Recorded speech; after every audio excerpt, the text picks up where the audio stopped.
एक कमरे में शिल्पा दुल्हन बनी हुई बैठी थी। तभी वहाँ पर उसकी बहन रोहिणी आई और बोली, बहन तुम तैयार तो हो ना, आज तुम्हारी शादी है।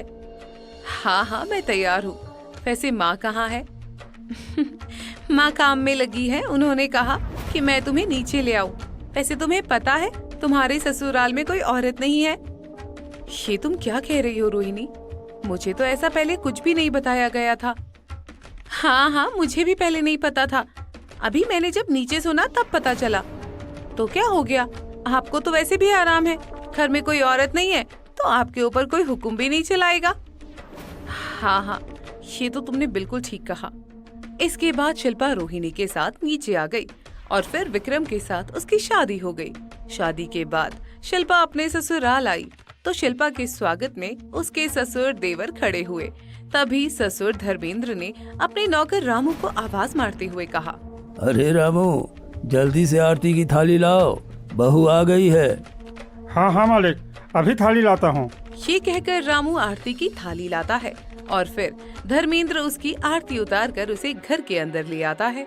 घर के अंदर आने के बाद धर्मेंद्र घर की चाबियों का गुच्छा शिल्पा के हाथ में देते हुए कहता है, चलो अब तुम आ गई हो तो अब सारी जिम्मेदारी तुम्हें ही संभालनी है। मैंने बहुत जिम्मेदारी संभाल ली।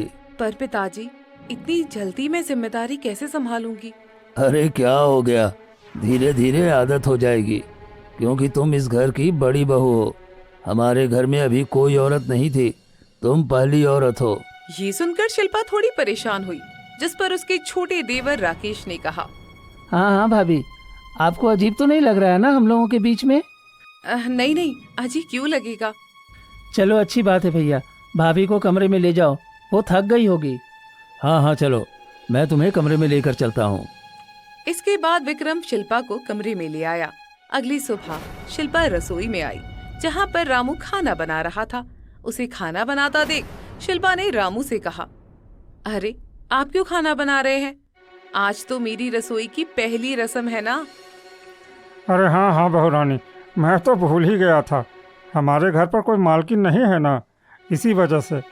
अगर माँ जी होती तो सब याद रहता। ये तो आपने ठीक कहा। वैसे क्या हुआ था मेरी सास के साथ?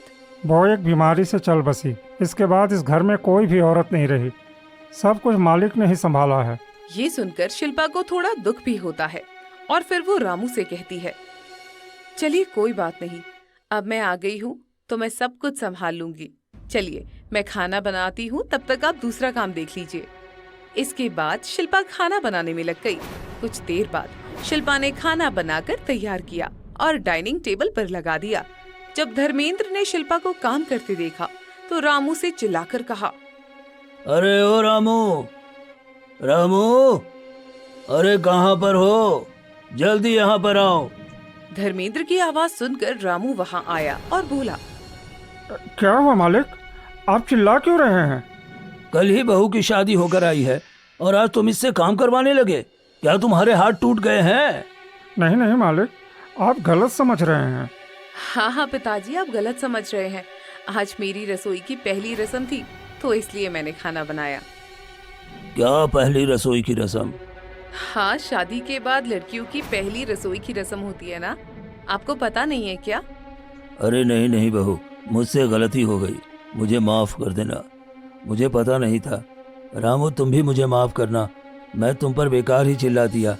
कोई बात नहीं मालिक, ये सब एक गलत फहमी थी। आप लोग खाना खाइए, आज बहू ने पहली बार खाना बनाया है।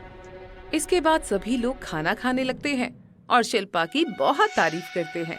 पर शिल्पा घर में अकेली रहकर काफी बोर हो रही थी। इस घर में सिर्फ आदमी ही आदमी है, एक भी औरत नहीं है। मैं यहाँ पर कितनी बोर हो रही हूँ। तभी वहाँ पर राकेश और गौतम आ जाते हैं और फुल आवाज में टीवी चलाने लगते हैं, जिसे देखकर शिल्पा थोड़ी हैरान होती है। अरे ये लोग इतनी आवाज में टीवी क्यों चला रहे हैं? मुझे इन्हें रोकना चाहिए, मेरा तो सिर फट रहा है। ये कहकर शिल्पा उन दोनों के पास आई और बोली, अरे आप लोग क्या कर रहे हैं? इतनी तेज टीवी की आवाज क्यों लगा रखी है? अरे भाभी आप माफ करना, हमें आदत नहीं है ना, हम लोग इसी तरह टीवी की आवाज तेज करके देखते हैं। हाँ हाँ हम अभी काम कर लेते हैं। इसके बाद उन्होंने टीवी की आवाज कम की, जिस पर शिल्पा ने कहा, वैसे आप लोग अकेले बोर नहीं होते?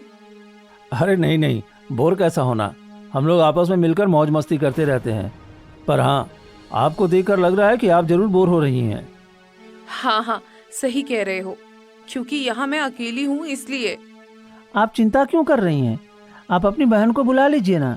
ये सुनकर शिल्पा सोच में पड़ गई और बोली, कह तो तुम बिल्कुल ठीक रहे हो।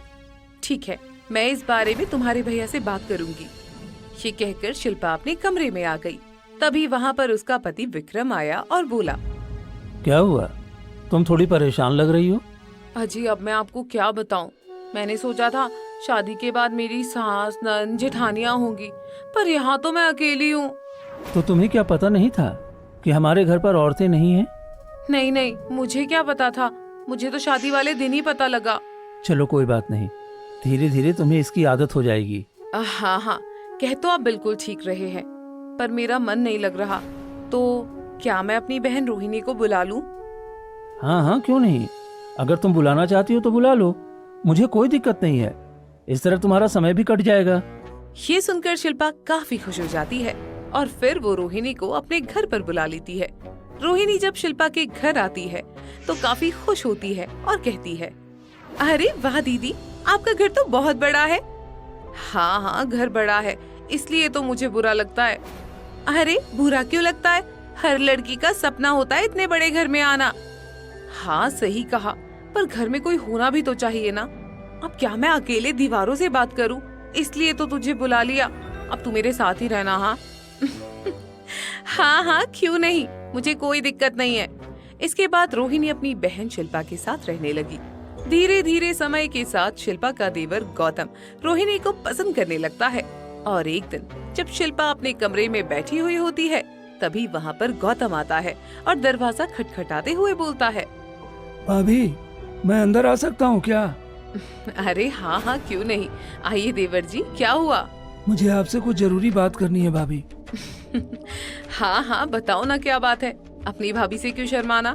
बात यह है कि मैं आपकी बहन को पसंद करता हूँ। क्या आप मेरी बहन रोहिणी को पसंद करते हैं? हाँ हाँ भाभी, अगर आप चाहे तो मेरी शादी अपनी बहन से कर सकती हैं, फिर तो आप दोनों इस घर में आराम से रह सकेंगी। ये सुनकर शिल्पा सोच में पड़ गई, क्योंकि गौतम अच्छा लड़का था और उसने कहा, ठीक है, मैं इस बारे में अपनी माँ से बात करूंगी और पिताजी से भी। ये सुनकर गौतम काफी खुश हुआ और वहाँ से चला गया।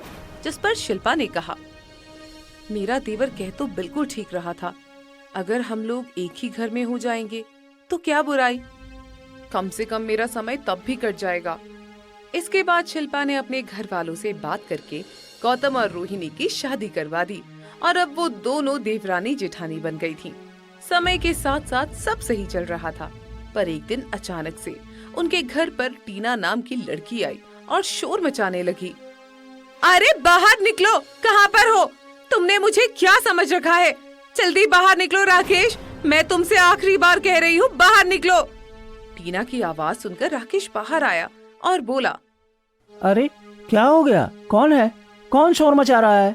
बड़ी जल्दी भूल गए, मैं टीना हूँ। तुम कौन हो? मैं तुम्हें नहीं जानता। ये तुम क्या कह रहे हो? तुम मुझे भूल गए? तुमने मुझसे वादा किया था कि तुम मुझसे शादी करोगे। नहीं नहीं, मैंने तुमसे ऐसा कोई वादा नहीं किया है, तुम झूठ बोल रही हो। मैं झूठ बोल रही हूँ कि तुम झूठ बोल रहे हो? वहीं उन दोनों की बातें सुनकर रामू काफी परेशान हुआ और बोला, अरे घर पर तो बहुएं हैं ही नहीं, मुझे जल्दी से फोन करना चाहिए। ये कहकर रामू शिल्पा को फोन कर देता है। वहीं शिल्पा को जब ये पता लगा कि कोई लड़की घर आकर शोर मचा रही है, तो उसने रोहिणी से कहा, चलो जल्दी घर चलते हैं। क्या हुआ दीदी, अभी तो हम लोग बाजार आए हैं, इतनी जल्दी घर क्यों जाना? अभी तो शॉपिंग भी नहीं हुई है। शॉपिंग बाद में कर लेंगे, पहले घर चल, क्योंकि घर पर कोई लड़की आकर शोर मचा रही है। क्या लड़की? पर आखिर कौन है वो? ये तो मुझे भी नहीं पता, चलो। इसके बाद वो लोग घर आए। तभी उन्हें रास्ते में पड़ोस की गीता मिली और गीता ने शिल्पा से कहा, अरे तुम लोग यहाँ पर हो? तुम्हारे घर पर तो कोई लड़की बहुत तेज तेज चिल्ला रही है। क्या? आखिर वो चिल्ला क्यों रही है? कह रही है कि तुम्हारे देवर ने उससे शादी करने का वादा किया था। क्या वादा किया था? पर आखिर ये कैसे हो सकता है? ये तो मुझे भी नहीं पता। वैसे भी तुम्हारे घर में सिर्फ मर्द ही तो है, औरतें कहाँ हैं? तो तुम अपने घर का माहौल अच्छी तरह जानती हो। हाँ हाँ आंटी, मुझे पता है, भले ही मेरे घर पर मर्द हैं, पर वो कभी भी किसी औरत की तरफ देखते भी नहीं है। ये सुनकर गीता का मुंह बंद हो गया और फिर वो लोग घर पर आ गई। जब राकेश ने अपनी दोनों भाभियों को देखा तो उनके पास आया और बोला, भाभी देखिए ना, ये लड़की कौन है और मुझ पर इल्जाम लगा रही है। वहीं उन दोनों को देखकर टीना थोड़ी हैरान हुई और बोली, अरे ये दोनों कौन है? ये मेरी दोनों भाभियां हैं। क्या भाभियां हैं? ये तुम क्या बकवास कर रहे हो? अभी तो तुम्हारे भाइयों की शादी भी नहीं हुई है। नहीं नहीं, मेरे भाइयों की शादी के 1 साल हो चुकी है। क्या 1 साल हो गया? पर ये कैसे हो सकता है? तुमने बिल्कुल ठीक सुना, मेरी शादी 1 साल पहले और मेरी देवरानी की शादी 6 महीने पहले हुई है। क्या तुमने ये पता नहीं लगाया? नहीं नहीं, मुझे तो ये बताया गया था कि इसके घर में कोई भी औरत नहीं है। अच्छा, तो इसलिए तुम मुंह उठाकर चली आई, हाँ, जिससे तुम इनका फायदा उठा सको। नहीं नहीं, ऐसा कुछ भी नहीं है। आपके देवर ने मुझसे वादा किया था कि वो मुझसे शादी करेगा और अब पीछे हट रहे हैं। चलो अच्छी बात है देवर जी, हाँ, आपने आखिरकार हमारे लिए देवरानी ढूंढ ही ली। ये सुनकर टीना और राकेश थोड़ा हैरान हो गए, जिस पर टीना ने कहा, ये आप क्या कह रही हैं? अरे मैं सच ही तो कह रही हूँ, मेरे देवर ने तुमसे शादी करने का वादा किया था, तो अब उस वादे को पूरा किया जाएगा। देवर जी, मुझे इस शादी से कोई एतराज नहीं है। आपको ये लड़की पसंद तो है ना? पर भाभी, ये आप क्या कह रही हैं? हाँ हाँ, दीदी बिल्कुल ठीक कह रही है, ये लड़की मुझे भी पसंद है। तो फिर देर किस बात की है? चलो हम लोग मंदिर में शादी करवा देते हैं। हाँ हाँ, और जब पिताजी आएंगे तो मैं उनसे बात कर लूंगी। ये सुनकर टीना बुरी तरह घबरा गई और बोली, नहीं नहीं, मैं ये शादी नहीं कर सकती हूँ। अरे क्यों भाई, अब तुम शादी क्यों नहीं करोगी? अभी तो तुम कह रही थी कि मेरे देवर ने तुम्हें धोखा दिया है और पता नहीं क्या क्या।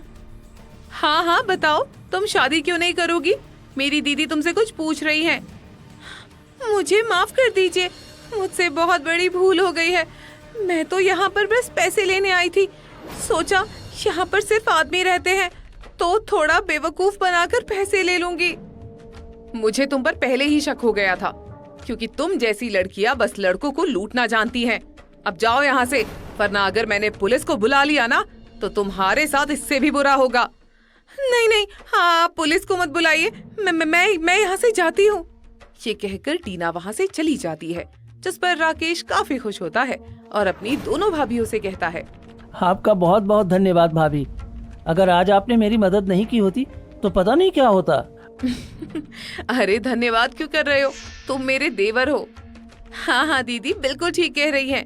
वैसे लड़की तो अच्छी थी, बिना फालतू में पीछे हट गई, वरना वो हमारी देवरानी बन सकती थी।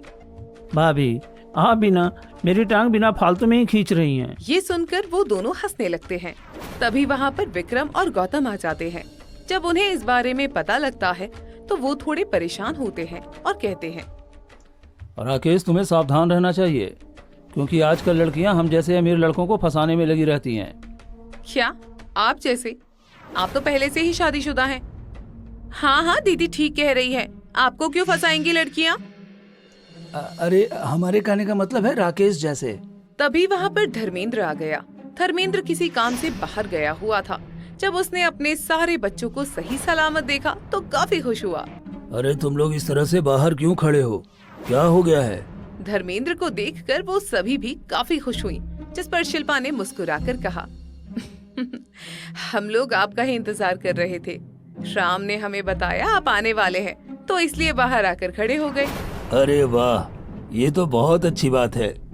जब से मेरी बहुएं घर में आई हैं, तब से घर में रौनक हो गई है। चलो अब सब घर के अंदर चलते हैं। इसके बाद सभी लोग अंदर आ जाते हैं। शिल्पा की बुद्धिमानी देखकर सभी काफी प्रभावित होते हैं। वहीं धर्मेंद्र काफी खुश था। तभी वहाँ रामू सभी के लिए चाय लेकर आया और बोला, मालिक अब तो हमारा घर पूरा हो गया ना? हाँ रामू, क्यों नहीं, बस छोटे वाले की और शादी हो जाए, फिर तो हमारे घर में भी खूब औरतें होंगी। आप चिंता मत कीजिए पिताजी, हम लोग राकेश के लिए अच्छी सी लड़की ढूंढ लेंगे। हाँ हाँ, ये बिल्कुल ठीक कह रहे हैं। आखिर हम दोनों हैं तो हम अपने लिए देवरानी ढूंढ लेंगे। ये तो बहुत अच्छी बात है, फिर तो मुझे चिंता करने की जरूरत ही नहीं है। ये कहकर धर्मेंद्र काफी खुश हो गया और अब शिल्पा और रोहिणी आराम से रह रही थी, क्योंकि उनके घर में देवरानी भी आने वाली थी और जल्द ही राकेश की भी शादी हो जाती है और अब सब काफी खुश थे।